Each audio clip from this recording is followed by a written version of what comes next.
Welcome to Crypto Rosetta. My name is Savage. Today we're going to have a look at MATIC. We're going to be discussing a shorter term video. There is a higher time frame video up here, so make sure that you check this out. Okay, so let's get into the price action to see what's going on. Okay, so we're going to go over the bullish count here, where we're actually looking for this potential that we could actually have a low in place here at this 83.31. Now, there's a few things that I want to say about this.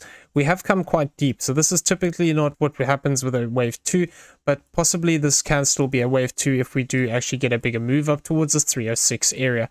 Now, what we'd be looking for here would actually be looking to see 5 wave moves develop to the upside, looking potentially for this $1.95 at this 1-to-1. Alternatively, like I said, if we push up higher, we could have a third wave here, in which case we would be looking for a fourth and a fifth, which could look to push us up towards this $4.05 to this $3.41. So if we were arguing that we're looking for this reversal from where we currently are here, what we would be looking for is something like this. And I'm going to come in here and we're going to discuss this. Okay, so this move is a lower confidence move because we would be arguing that we had an expanding diagonal here to start this wave 1. Well, these are not as common but are possible, so we need to just be aware of it. Now, what we'd be looking for here is the potential that this could either be an A wave, this could be a B wave, and we see a C wave to the upside, in which case we'd only be looking to target out this 1-to-1 at this 103. Now, a 3-wave move to the upside here would not be a bullish sign. We would have to be careful of the bearish scenario, which we're going to go over in a second. But what I would be looking for here for more confidence that we're actually starting to move away from this would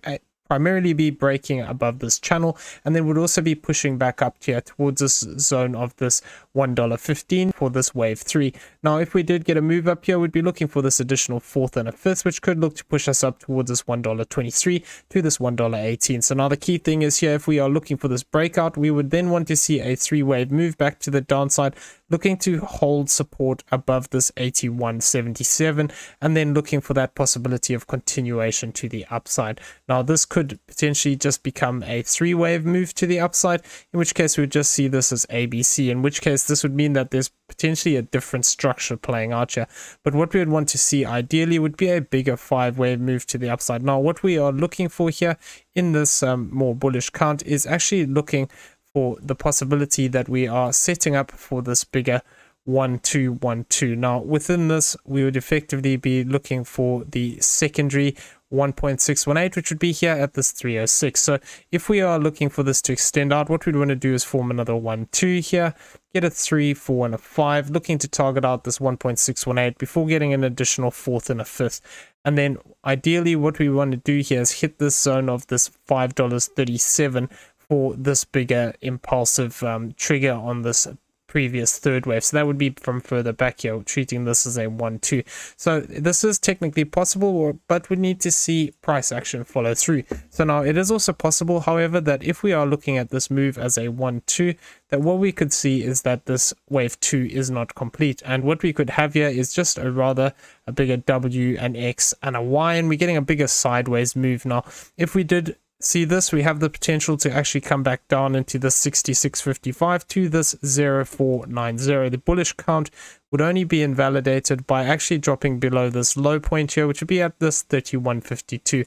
So breaking below that low would actually invalidate the possibility of this bigger move to the upside. Though it is technically possible, we could actually see this move sideways here and still see the potential of coming back into this channel again. So I will be keeping an eye on this. Directly below us, this channel is sitting towards this 66.80. As well as that, there are some key interesting areas here below us.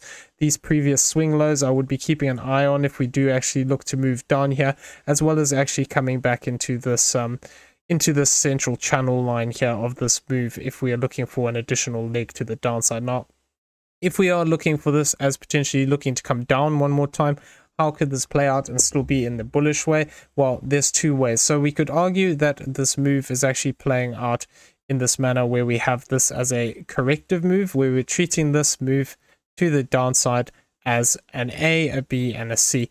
Now, within this, what we'd be looking for is the fact that we are within this C wave. So now we were talking about this just being a WXY, and I'm actually going to remove some of the stuff off the screen here. So what we're looking for as a C wave is actually looking to move down towards a 72.59. Now, there isn't really good structure at the moment here to call this a C wave, but what we could see play out is we could see either something along these lines where we have an extension, where this is actually 1 2 and another 1 2, and then we're actually going to see this break down in a bigger way towards the 72.11 for this third wave potential.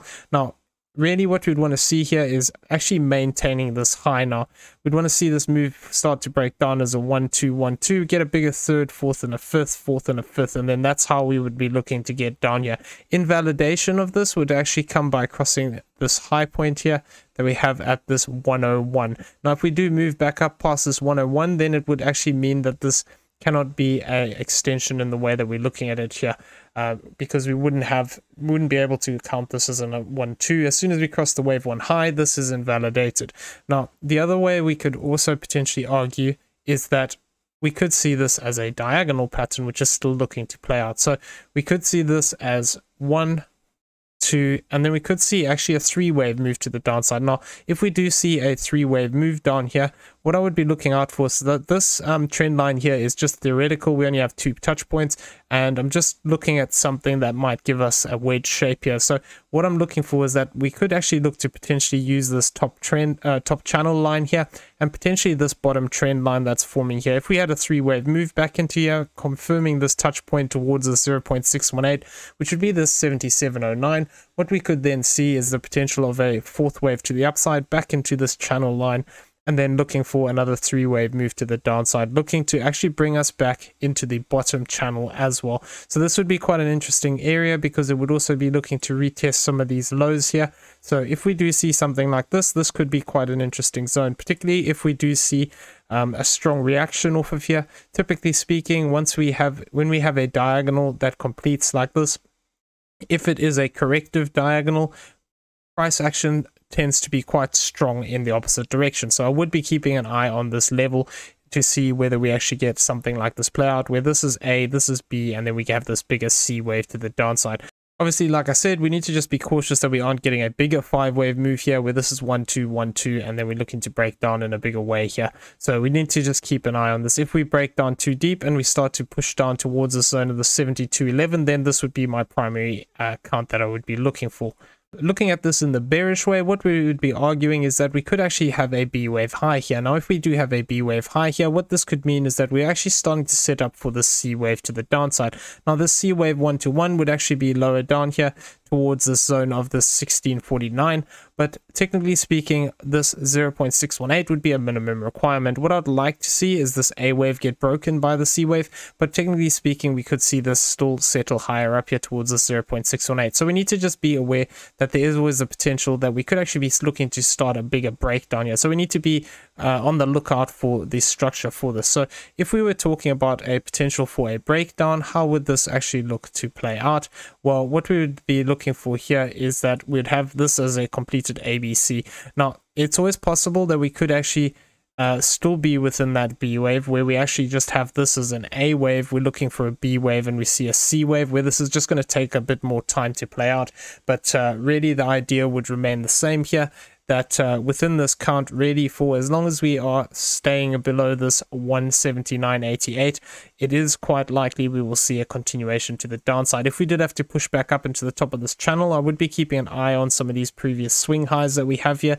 These could be quite interesting areas if we do look to move up into this level. Could be something worth keeping an eye on. Obviously, the confidence with the channel and the swing high rejection could be quite a strong signal if that does actually play out. Now, if we are going to break down in this way, how would we be looking to do so? So I'm going to actually remove these off the screen here, and what I want to talk about is this. Now, if we were looking to move down here as a B wave that's still not completed, I'd be on the lookout for something more along these lines, where this is actually a W, this is an X, we have a 3-wave move for Y here, and what we're going to get is a 3-wave move back to the upside for an X wave. So this X wave 1 to 1, so that's treating the distance of this X wave previously and looking to project it up. What we'd be looking for is this $1.02 region. Now this would be an interesting area, because bringing us back up into this zone would be a psychological level, as well as looking to push us up into some of these previous swing highs. Now, even if this is a diagonal like we talked about, we have that possibility of an A, B and a C, which at that 1 to 1 could potentially look to push us up into this channel. So we can see here that the 1-to-1 off of our current area would be here towards this $1 region. So this would be quite interesting to keep an eye on. If we did see this extend out slightly, we could see this push into this channel here, potentially retest some of these higher levels, and then actually look for that rejection to the downside. So that's something I'm going to be keeping an eye on. Obviously, we do have the lower channel as well, so as long as we keep respecting that, we could actually just see this fall off directly. Now, if we are looking at this as rather looking to break down in a bigger way, what we could be looking for here is effectively that we have something like this, where we have a 1-2. This is another 1-2.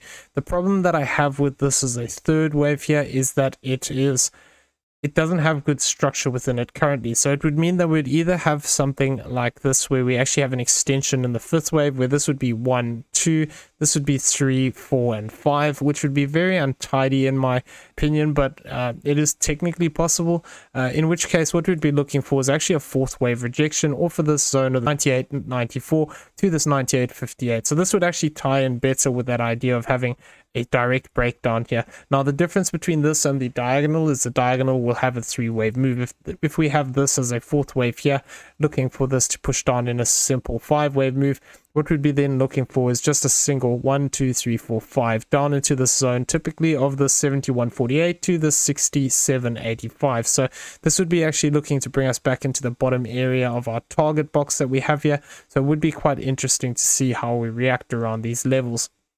Now this would also be looking to bring us back into the swing low here towards the 69 cent range. So that would be quite an interesting level, obviously, if we do push down here. Now if this does start to extend out and we push on past this 55.38, we could then start looking at this as a bigger impulse from further back here, where this becomes 1, 2, 3, 4, and 5, where we'd actually be looking for this lower target here of this 51.39. Now if we did have to get a bigger impulse here, this would indicate that, you know, that basically we're going to see a secondary move off the back of this count, where this becomes 1, 2 or AB, and then we see that C wave down. We could possibly argue from further back here we have something like a flat correction, which, I mean, it is possible, but it is quite untidy. Now the other way that we could also argue that this is playing out is that we could have a bigger diagonal. Now this would be treating this diagonal slightly different.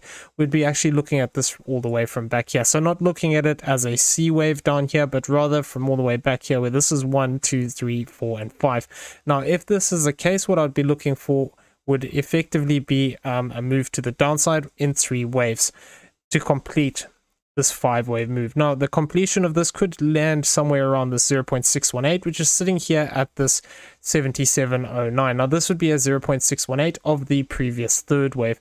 Now if this is the case, what we'd then be looking for is actually the potential that after this move, we could see a move back to the upside, and what we'd see is a 3-wave move down, then we'd see another 3-wave move to the upside. So the rejection zone for this would be this 133.91 to this $1.09. Now an interesting zone for me anyway would be up here towards the 618 area, which would be between this $1.18 and this $1.21. This would bring us back up into these highs and would potentially set us up for that possibility of a swing failure up here. It would also bring us back potentially into this channel over here, so this could be quite an interesting zone, this, or center line of this channel rather, and that would be potentially looking at a, you know, just a zone we could see a reaction off of if we do move up here.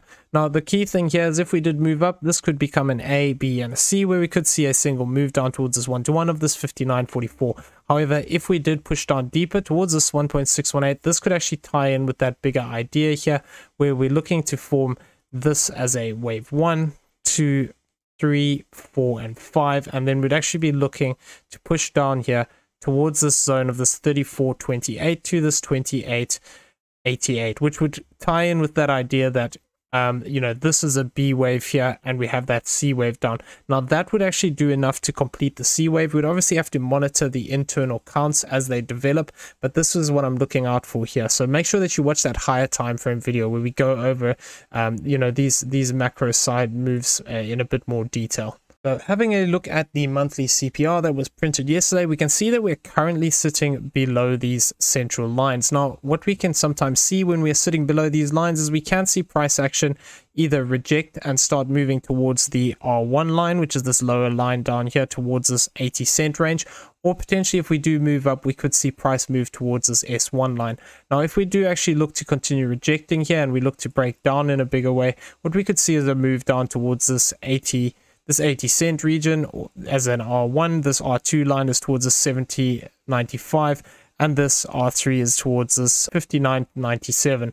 Now, it is also possible that if we start to break above these, we could actually be looking to target out this S1 line of this $1, this S2 line of this $1.11, and this S3 line here of this $1.20. So if we did see a move above these, we could potentially look to target out these zones. Now, this is these are valid for a month, so it doesn't mean that we have to do this like today. You know, this is something that can happen, and we can even see price action move up to this S1 line and then come back down to this R1 line, for instance, or even down further after that point. So we need to just bear in mind these are not predictive in that case. They just give us potential areas we could see reactions off of. Now, if we throw this onto the weekly, what we can see is that we are actually still below this as well. You know, if we did see a move to the downside here and we continue to reject, this R1 line is sitting here towards this 86.52, and then we do have this lower one here at 79.17, and then lower down here this 73.86 as a potential target area. So I would be looking out for this potential of seeing these moves within here. If we continue to reject off the bottom of this, we could see price start to fall away through some of these key areas here, and looking to actually retest these lines here. Having a look at the Ichimoku cloud on the 4-hourly, what we can see is that price action is currently sitting within this cloud. Now, we are looking to retest the bottom of this. If we do find support, this 89.45, what we could then see is price could actually start to move to the upside here, possibly even looking to retest the top of this cloud again. However, we can see here that the cloud is starting to thin out, and would want to see how we react towards the top end of this, towards this 91.83. We also have this baseline, which is currently sitting towards 91.31, which could offer us resistance. As well as that, we are currently within the 4-hourly cloud. If we do see a move to the upside here, I would be looking out for potential for a rejection off the top end of this at that $1 level. Now, that would tie into that idea of seeing this move play out as an X wave, coming back up into the top end of this 4-hourly cloud here, and giving us another area of confluence for where we might see a rejection off of this area.